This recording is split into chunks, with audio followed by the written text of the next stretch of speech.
The galaxy was a vast ocean of light and silence, filled with countless civilizations that claimed to value peace, unity, and progress. Yet in truth it was an empire built on fear. At its center stood the Dominion, a powerful coalition of old races that decided who lived in light and who was left to fade in the shadows. For generations their rule was law, and their word was absolute. Those who resisted were silenced, their worlds left to burn without pity. On the edges of this grand order lay a small world named Valora. Once it was a thriving planet, rich in oceans and forests, home to a proud and gentle people who lived in harmony with their land. But when the Dominion found minerals beneath Valora's crust that could power their fleets, peace vanished overnight. Valora was stripped bare, its skies turned gray, and its people enslaved under the guise of protection. When the Valorans pleaded for help from neighboring worlds, no one answered. They were a small race, fragile and poor. Their suffering was easy to ignore. For decades they endured in silence, praying that someone, anyone, would hear them. But the galaxy had learned to turn away from cries of the weak, until one day the stars flickered with unfamiliar signals, and strange ships appeared beyond the Dominion patrol lines. They were old in design, yet carried a raw power that even the Dominion sensors struggled to measure. Human ships. They had come from a distant spiral arm, far beyond Dominion control, from a world the galactic maps labeled as undeveloped. Humanity had entered the stars only a century ago, but their growth had been rapid and unpredictable. Many in the galaxy dismissed them as naive newcomers, a species still learning to crawl in the cosmic arena. But those who had faced humans knew better. They were a species that remembered every scar. When the Valoran distress signal reached human space, most nations ignored it. But within weeks, a fleet departed from Earth's outer colonies under the banner of the United Human Alliance. They did not come with the intent to conquer or claim. They came because the signal said one simple thing: we are dying. And that was enough. The Dominion Command first laughed when they detected the incoming ships. To them, humanity was nothing more than a minor curiosity, a young race playing at war. A few frigates, perhaps a cruiser or two, nothing worth fearing. Then the human fleet arrived at Valora. At first, the Valorans could hardly believe what they saw. The sky darkened as massive shadows passed overhead, metal giants with markings they could not read. One of them descended low, hovering over the broken capital where thousands of refugees hid among ruins. From its hull shone bright blue beams that swept across the surface, scanning, healing, repairing. Human soldiers descended next, wrapped in armor that gleamed like living silver. They moved with discipline, their boots crushing the ash that had once been streets. They carried no banners, only the emblem of a single blue circle on their arms. When they reached the survivors, they did not demand allegiance or tribute. They simply said, "You're safe now." No one had ever said that to the Valorans before. Within hours, human engineers set up shelters and field hospitals. Medical drones worked tirelessly, tending to wounds that had festered for years. Children watched in awe as machines rebuilt what their world had lost. But above them, the Dominion fleet began to gather, furious that someone dared challenge their rule. Their commander, a being of the old order, broadcast a warning across all frequencies. Human vessels, you are interfering with Dominion property. Withdraw immediately or be destroyed. The human admiral responded calmly. Valora is not your property. It's a free world.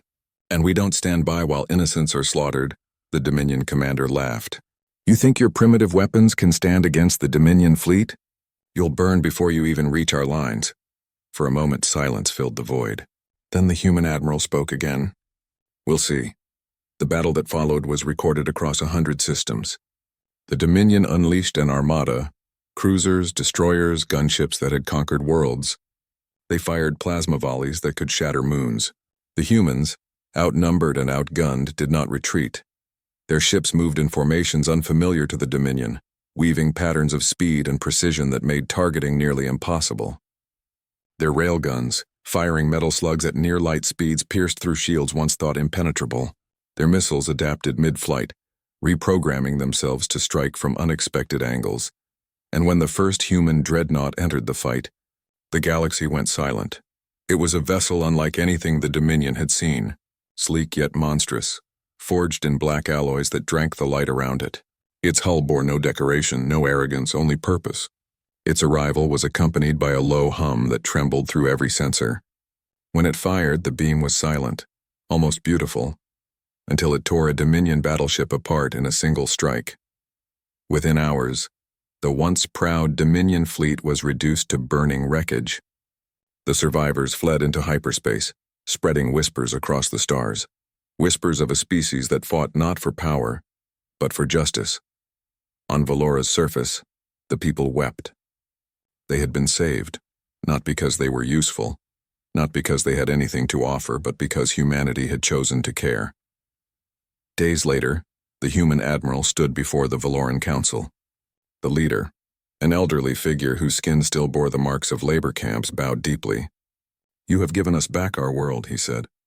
"We have nothing to repay you with but gratitude." The admiral shook his head. "You don't owe us anything. Just promise that when someone else calls for help, you'll answer." Those words spread faster than any fleet. Across the galaxy, smaller races whispered the same phrase, "We stand with you." It became the motto of those who had once been voiceless, but not everyone celebrated. The Dominion gathered in secret, humiliated and enraged. Their pride had been shattered by a species they once mocked as primitive. They began preparing for revenge. They built new weapons, forged alliances with other powerful empires, and swore that the next time they met humanity, there would be no mercy. Humanity knew this. They didn't seek to rule or expand, but they were not blind to what was coming. They fortified their borders, trained their fleets, and built alliances of their own. Yet through it all, they never forgot why they had come to Valora. When asked by other worlds why they risked everything for a forgotten planet, the Human Council's answer was simple. Because someone had to. Years passed. Valora healed. Forests grew again. Oceans turned blue, and children laughed beneath skies once filled with fire. Human outposts remained on the planet, not as conquerors but as friends. Trade flowed, cultures mixed, and soon Valoran songs began to speak of the day the sky turned bright with hope. But peace in the galaxy was fragile. The Dominion's influence still stretched far, and their propaganda painted humanity as a dangerous species, reckless, emotional, unpredictable. They warned others that humans would bring chaos wherever they went, and yet, despite the fear, oppressed worlds began reaching out to Earth, not for weapons or armies, but for hope. They had seen what humanity stood for, not dominance but defiance against cruelty. The human response was always the same. If you stand for freedom, we stand with you. Soon what began as a rescue on a single world became a movement that shook the stars. Races long divided by fear began uniting under one banner, not the flag of Earth, but the promise of unity through compassion and courage. When the Dominion finally launched their counterattack, they expected an easy victory. Instead, they faced not just human fleets, but armadas of dozens of liberated worlds fighting side by side. Their combined forces moved like one, coordinated through human strategy and spirit. The war that followed was long and brutal, but it was also the first time in galactic history that the oppressed fought back together. And at the heart of every battle was the human symbol, a single blue circle shining like a promise in the dark. When the final Dominion stronghold fell, there was no cheering from the human fleet. They didn't celebrate destruction. They simply sent a message across the galaxy. The age of fear is over. Stand with one another and no one will ever be forsaken again.